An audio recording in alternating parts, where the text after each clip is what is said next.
Ons het Woensdag met ons Europese korrespondent gesels oor die jongste nuus uit Europa vanuit 'n plaaslike perspektief en dit is niemand anders nie as Gloria Bonafonte.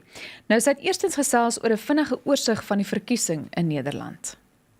Yeah, the elections in the Netherlands took place last week, and the result was that the prime minister is still in charge of the country. He's Mark Rutte, and he's a member of the People's Party for Freedom and Democracy. This means that Geert Wilders from Party for Freedom, which is a extreme right activist, will not be in power. Still, Rutte, the prime minister right now, and the person who will hold the power in the next 4 years, will have to deal with all of 3 or 4 parties in order to be able to rule the country.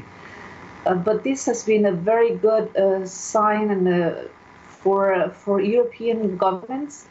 They are a bit afraid because of this success of extreme right movements right now in Europe, which is the biggest one since the Second World War.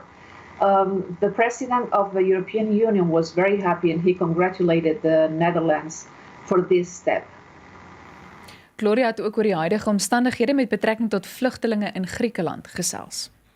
Refugees in Greece right now are having a bad time because there are like roughly 60,000 people living in the whole country, and in the islands the problem is bigger because Turkey closed the borders with Syria and also is preventing people from going to the Greek islands. Even though in the Greek islands right now the places in the camps, in the refugees camps, are like 7,000 people, but it has doubled its population. There are loads of violence right now in those camps because people are in very poor conditions and there's a lot of violence. But Turkey has received a lot of money from the European Union to keep migrants far from Greece and far from the Union. And in exchange, the European Union is accepting 1 Syrian refugee for each Syrian refugee that is rejected from Turkey.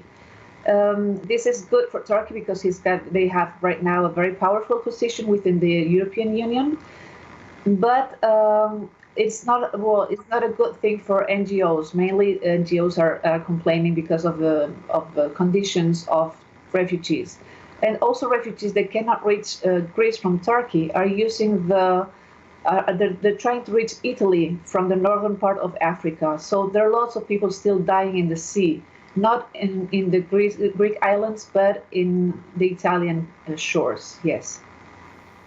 'n Kontroversiële politikus is verlede Dinsdag oorlede. Gloria, vertel meer. Martin McGuinness, a former Irish Republican Army military chief, died last Tuesday at 66 years old. He used to be a very active member of the IRA group. It was a terrorist group working in the northern part of Ireland during especially the 70s, 80s, and 90s. He left the group around the 90s, and he admitted that he had been a terrorist in the year 2001. He started working in politics, and he was for 10 years. He's been the Northern Ireland's deputy prime minister. McGuinness was against the Brexit because he was afraid the violence will start again if the Brexit takes place in Ireland. Dit was aan die groot ontbyt se Europese korrespondent Gloria Bonafonte al die pad vanuit Barcelona, Spanje, wat ons ingelig hou oor die jongste nuus uit Europa vanuit 'n plaaslike perspektief.